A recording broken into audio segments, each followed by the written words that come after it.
You can tweak third springs on hypercars for days on different tracks with different cars and still massively struggle with it. Most people think third spring tuning is for fast and advanced drivers, and that's just not true. Doesn't matter what kind of skill level you are, or even what simulation you drive. If you understand the third spring, you understand aerodynamics, mechanical grip, and it will help you to judge braking zones. It will help you with your confidence, it will help you with setup changes, and once you can see it, it is impossible to unsee it. My name is Arnoud, I've been sim racing for years, running a car setup shop for hypercars, GT3 cars, and have been obsessed with car setup tuning.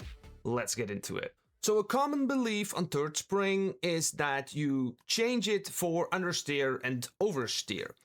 But that's also the point with brake bias, and that's also the point with corner springs.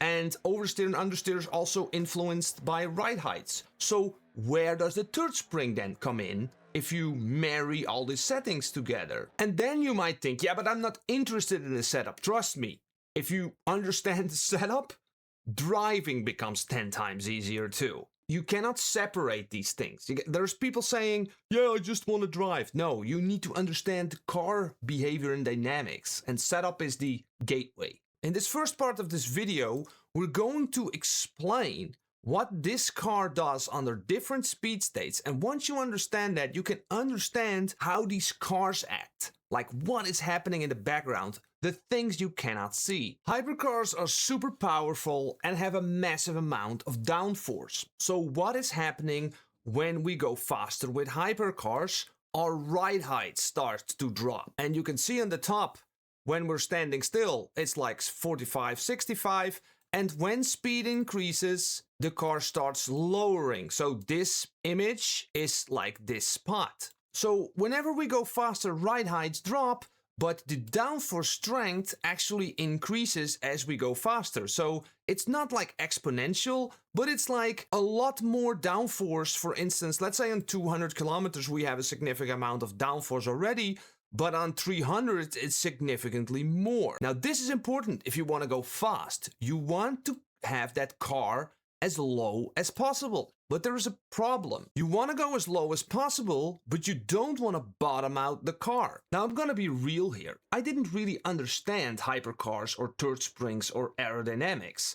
But after learning it from real race car theory and real race engineers explaining these complicated concepts, it's actually scary how well Le Mans Ultimate simulates this into their sim. To explain this best in Le Mans Ultimate is this. What if we didn't have third springs and we've detached them? I challenge you to drive a hypercar with these settings. You cannot drive it. And why is this? Well, we don't have an element to protect us from the heave. And the heave is this aerodynamic force pulling the car down into its suspension travel and the spring travel. So if we didn't have a third spring, we have to stiffen up and maybe add a bunch of packers, and this will prevent spring travel, suspension travel, and this will avoid our bottoming out. But there is a problem with this as well.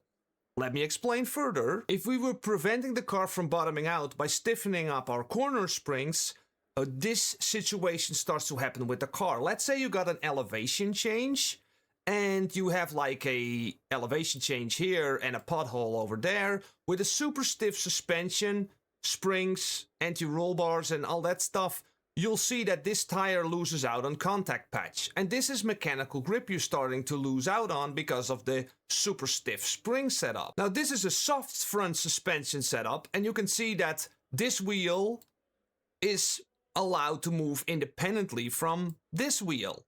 But we cannot do this with high downforce because then the car will pull down and bottom out. And this is where the third spring comes in. Now, take note, this is a very simplified way of explaining it. Like real third spring elements and suspension rods, it's like super complicated. But once you start seeing how this works, it's impossible to unsee it, and you will get so much clarity on how a third spring actually works. So with the third spring element applied, we can have independent movement of the corner springs, and that will complement mechanical grip in sections. And this is the front axle, but this is also happening with the rear axle. So you could have a moment where you have the front right wheel going up and maybe the rear right wheel going up, but you still maintain control and grip so you can enjoy mechanical grip.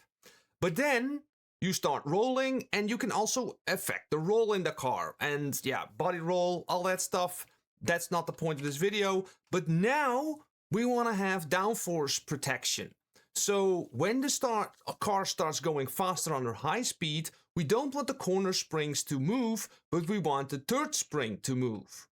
And this is how the third spring acts. So you can see on this situation that the third spring is now activated. When we have pressure on the whole axle, just not independently, but both, then the third spring starts to prevent the car from heaving down. And that is helping us to prevent bottoming out. But we can still bottom out if we go too soft on all settings. So for instance, if we have a super soft spring and a soft third spring, we still bottom out the car. So now we are too low on the ride heights. An element we can do is add packers. Here we add packers to prevent that last millimeter or 2 millimeters from bottoming out. So every time your speed increases, so let's say you were driving like 150, 170, 300, and this is constantly happening. If you're liking this content this far, could you please hit that like button? That would really help me out. And if you are serious and you want to build your own car setups from scratch, check out the link in the description. The Art of Car Setups Hyper Guide is explaining a build order. So it removes a lot of testing and a lot of guessing, and it's basically a very structured way into feeling the changes, seeing the effects, and learning setup like 10 times faster than watching 100 of these videos. So I can explain a whole story about over and understeer, but I think this is way more clear on when corner spring starts to have an effect on your car and when ride heights and third springs actually have an effect, right? And also question yourself. If you are on a slow corner, then yes, a corner spring will be important for the balance, but then when we're going to 50, these ride heights and third springs are actually way more important. So all of this jargon, all of these settings, everything basically is designed to get that hypercar under the ideal ride height in every condition. Now, car setups are obviously compromises to be made, but with hypercars, there's so much flavor and tuning, and trust me, this is not an advantage. It's only a disadvantage if you don't understand what these things are doing. So let's talk about some Aero box explanation. In the car, for instance, imagine this being a blue box sucking the car into a certain balance. And this box is changed by ride heights and third springs. So for instance, if we have a ride height here on top, 45 and 70 as a baseline, this is how the car sits when it's like standing still. And when speed increases with a 10-10 third spring setting, we have a balanced heave. For instance, we have the front of the car dropping a couple of millimeters of ride height and the rear. And that will give us this car balance. Let's say this was balanced. But what if we have a front spring that is stiffer? Then that heave is going to shift backwards. It means that the rear of the car will squat a little bit more down than the front, and that pushes aero balance more to the back of the car, so it makes the car more safe. We can do the other way around. We can have 5 and 10. Now that aero shifts forward under heave, and we get more oversteer in the car, more rotation. But then we have a situation where we both drop the front and rear springs, and now, this is for the people who want to go fast, now the downforce is allowed to pull the car into lower overall ride heights. But if we go too far with it and we go too soft on third springs, now we bottom out the car and we went too far. So how do we use this in our tuning and in our car setup builds to make it faster? And it's not necessary to make it faster. if you understand this, if you play around with this, you can actually make super difficult cars like 10 times more easier and enjoyable. You can actually make cars super easy with this, and you're no longer bound to videos, oh, what's the easiest hypercar to drive, because you can tune them to make them safe. And I will explain how to tune hypercars in aerodynamics. And by the way, this white box over here is preventing that aero shift under high speed. These are the third spring packers. And you can also apply them on the rear to stop the travel from moving on the back, from bottoming out, for instance.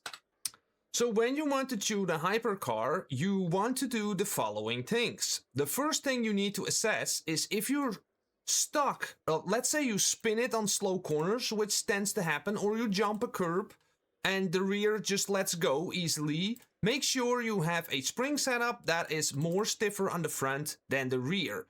This will complement the rear mechanical grip, and that way you can basically remain control. As an addition, when you're coasting and entering slow corners, increasing the coast a lot and the preload will also really help you to stabilize the rear when you're off the throttle. Later I will make a deep dive differential video as well.